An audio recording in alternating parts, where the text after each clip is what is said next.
This video was made possible by the Laurel Foundation, Bay Area Lyme Foundation, and the Limelight Foundation.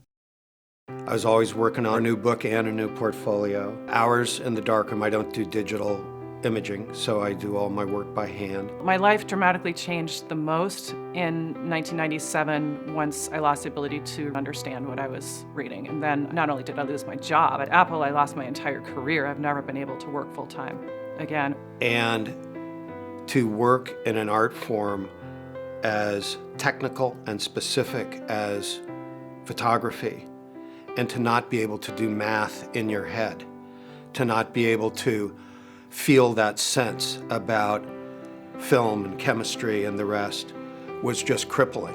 I mean, you are so physically ill that you're disabled, you've lost your career, you lost the ability to make money, you lost the ability to live where you want to live, do what you want to do, you've lost everything. We don't do our best work when we have the flu, and it just feels like a constant flu. It's challenging to get to work every single day, and I'm not sick enough to be on disability, right? Like, I can work, you know, I get up and I go to work, but everything else suffers. I have no life outside of the office. Maybe all Western culture doesn't understand chronic ailments very well.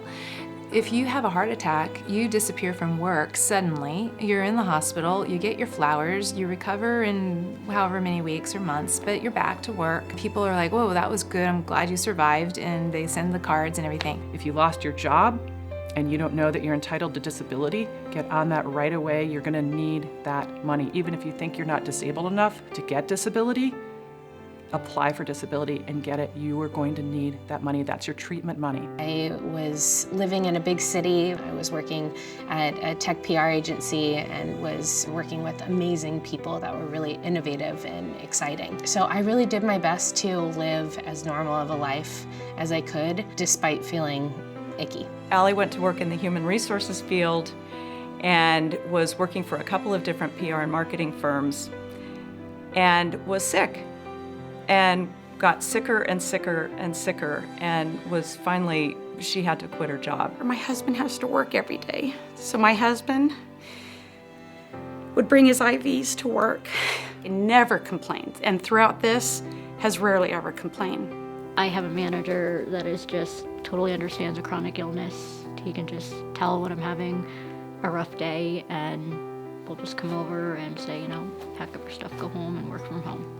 The second work was over and I was driving home, I would have a crash and burn moment when I realized just how miserable I actually was, and I could not get home quick enough.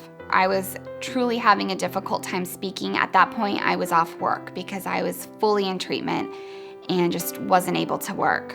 I was so self-conscious that I would not let anybody come around me because it was not who I was.